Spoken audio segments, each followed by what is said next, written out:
This week on Ask an Expert, addictions.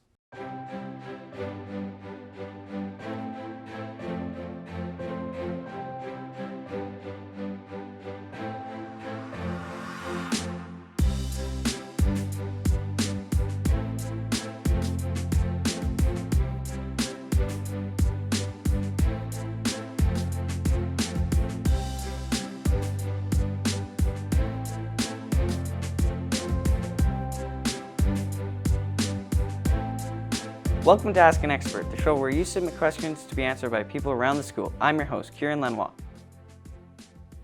This week on Ask an Expert, our question is, how do you spot signs of addiction? Here to answer our questions, Troy Pelletier, our mental health and addictions counselor. Welcome, Troy. Can you help us answer this question? Sure. When we talk about addiction, what you want to really start looking for is some of the signs and symptoms that you might have in friends or family. If you're noticing people around you that might be having changes in their behavior, wondering what's going on. If the person starts to isolate a little more, right? They don't come around to the social group like they used to.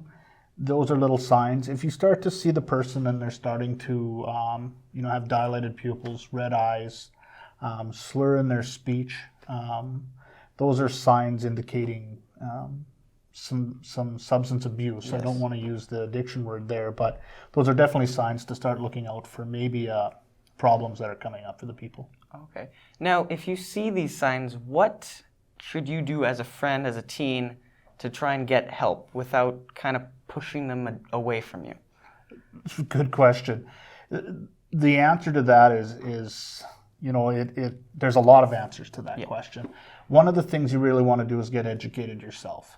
Try to find out as much information as you can around substance abuse, addiction, find out some of the reasons why a person might be abusing a substance. If you notice that there's a sign in your friends or somebody that you know, talk to somebody about it, right? Always find somebody that you can reach out to. Get as much information as you can. The more you know, the more help you can be for someone else. Now, there's many substances, unfortunately, that teenagers are released and are known to do. What are characteristics of each drug and substance that can kind of help narrow down the search for a friend, realizing the difference between the seriousness of the drug and how urgent it is? Oh, again, it depends on the situation for each person. I mean, if you're watching somebody who's struggling with marijuana abuse, marijuana is a slow-moving drug, right? When you talk to people who are using marijuana, they usually use it to relax, to really get stress-free. Yeah. One of the things you want to see with that, though, too, over a long term is how much their use is taking over their life, right? Yes. How much time are they taking away from school sports to go and have hoots with their other friends? These are the things that you start to notice. Again, the hardest thing about that is if the person doesn't see it as a problem, we really have to focus on ourselves and look inside ourselves and ask ourselves where the problem is. Is it with us, or is it with the person struggling with the drug use, right? Yes. So, now, let's say you do have a friend. What advice would you give them to get help for themselves? If they're seeking help, that's where we come in here at the school. I'm here 5 days a week in student services. My role in the school is to talk to people who are struggling with alcohol and drugs or who have friends or family who are struggling with alcohol and drugs. They can come in anytime through any classes and talk.